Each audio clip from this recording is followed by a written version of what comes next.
بسم الله الرحمن الرحيم. وإذ قال إبراهيم رب اجعل هذا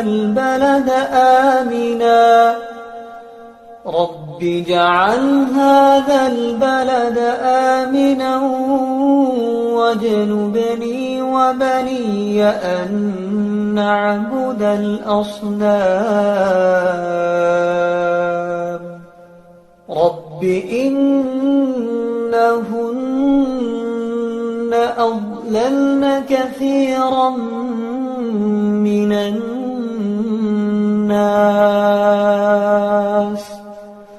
فمن تبعني فإنه مني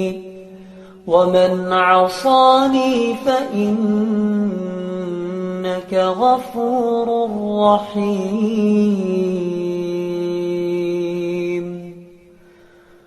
ربنا إني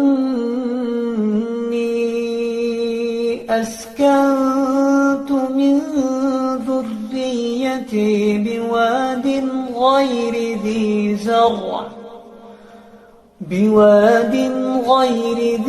زرع عند بيتك المحرم ربنا ليقيموا الصلاة فاجعل أفئدة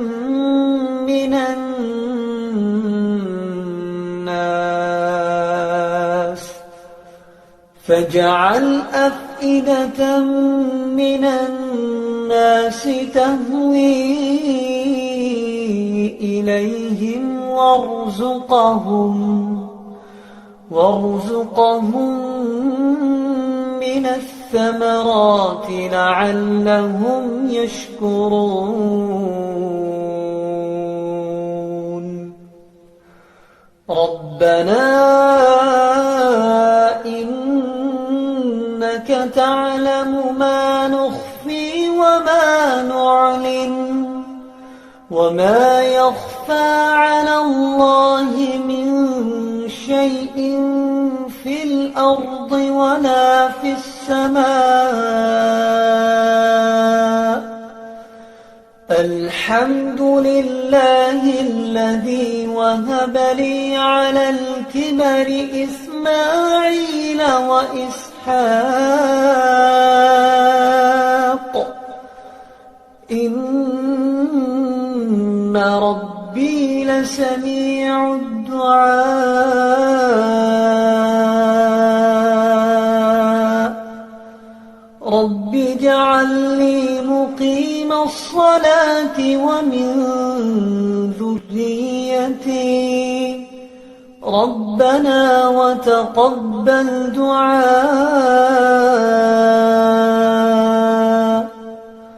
ربنا اغفر لي ولوالدي وللمؤمنين يوم يقوم الحساب ولا تحسبن الله غافلا عما يعمل الظالمون إنما يؤخرهم ليوم تشخص فيه الأبصار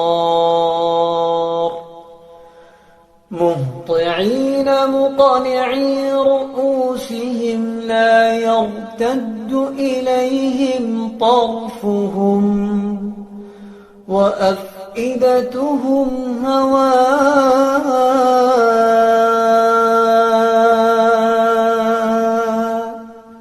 وأنذر الناس يوم يأتيهم العذاب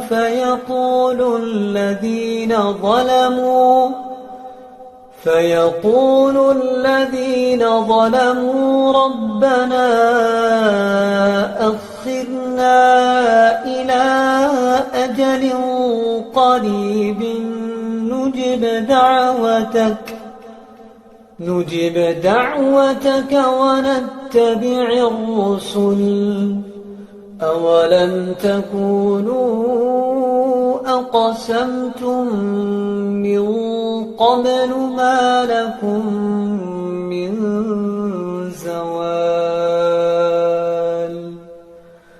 وسكنتم في مساكن الذين ظلموا أنفسهم وتبين لكم كيف فعلنا بهم وضربنا لكم الأمثال وقد مكروا مكرهم وعند الله مكرهم وإن كان مكرهم لتزول منه الجبال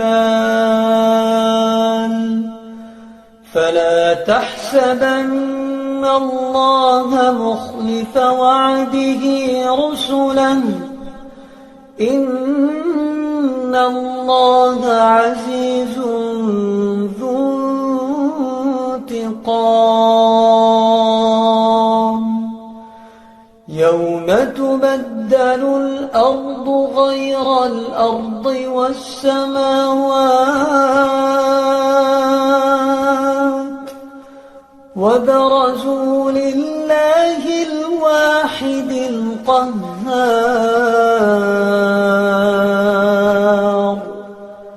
وترى المجرمين يومئذ مقرنين في الأصفاد سرابيلهم من قطران وتغشى وجوههم النار ليجزي الله كل نفس ما كسبت إن الله سريع الحساب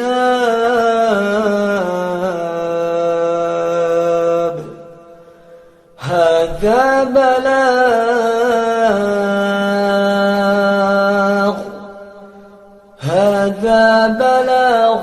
للناس ولينذروا